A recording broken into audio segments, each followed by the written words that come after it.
Hey guys, it's that time again. I'm at what I call version 6 of my trailer, or 1.6. Made a few changes, not a lot since 1.5, but enough to justify a video, I think.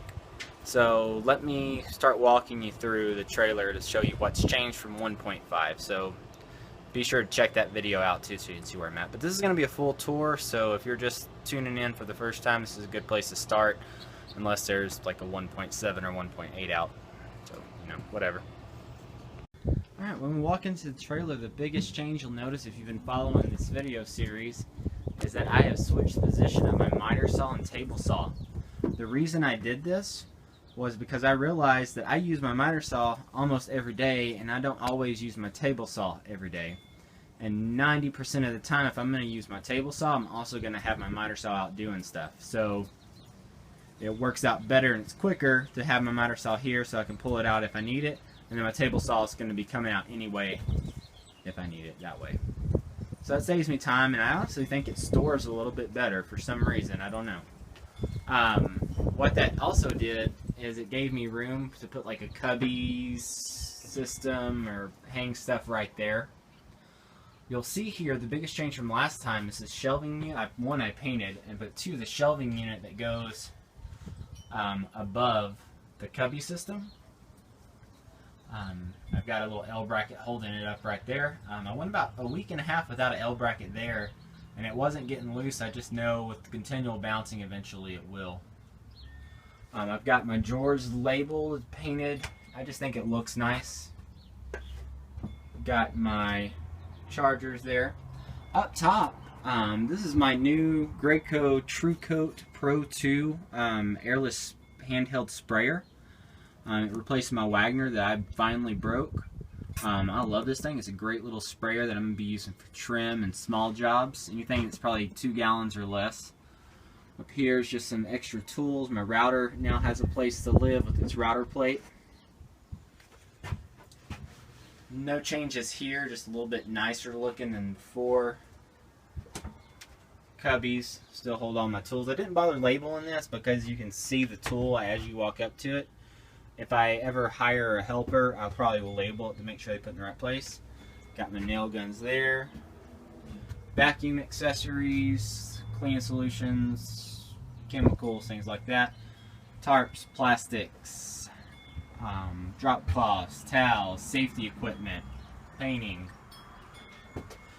I moved my spare tire from the right side of the trailer to the left side as I'm looking at it right now.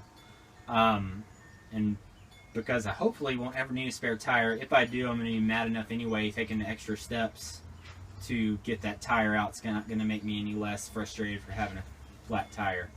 So having it there out in that corner, which was hard to get to, makes the rest of the space a little bit more usable. Ooh. So I've been trying to figure out how to best utilize my door.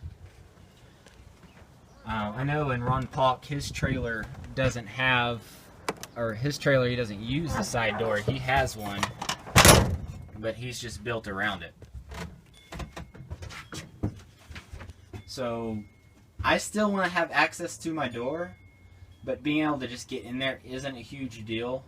So what I did is I hung my ladder right here on the door. This is the biggest ladder I have. It's just one of those 4-foot extendable ladders.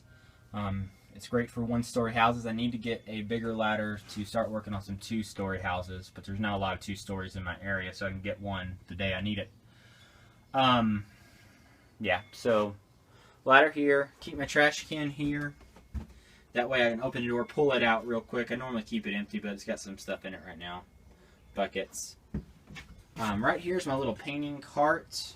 I keep most of my rollers, roller covers, paint brushes, paint keys, stuff in there.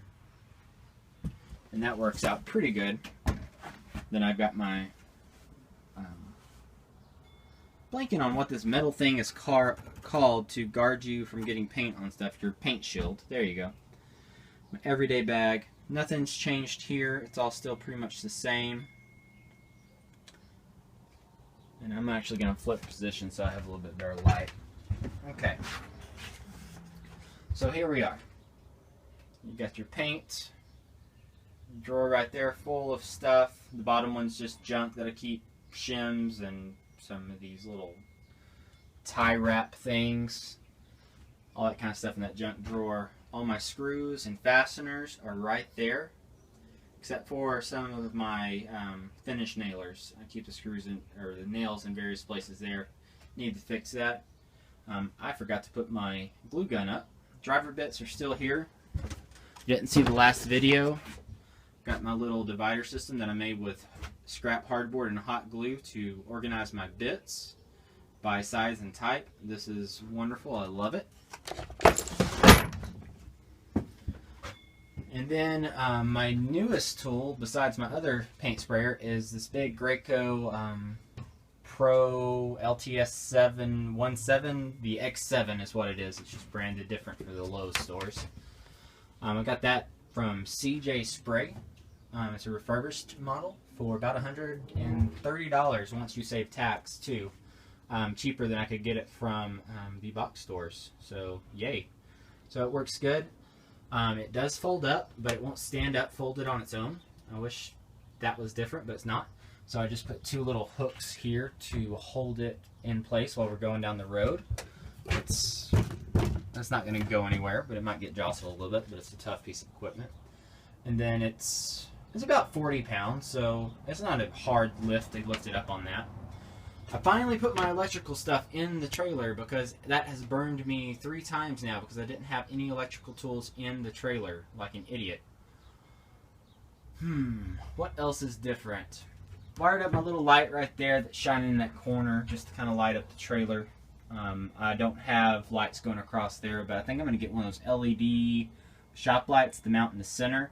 And then after I move, my brother-in-law knows a lot about car electrics and wiring up things, so we're going to play with some 12-volt power systems and see what we can figure out. Have a couple of empty bays right there and right there. Not sure what's going to go there yet. I need to get my chisels and my files, rasps, and sharpening stuff in here because we're about to move. I'll be doing a video over us moving pretty soon. Right here, a couple of changes. I've got a 150 foot of air hose. I had a friend give me probably 150 foot, and I had to splice some of it together to get the length.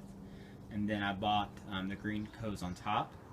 I just used tie wraps to hold the end in place, pull it out, plug it in the compressor after I pull out the hose I need.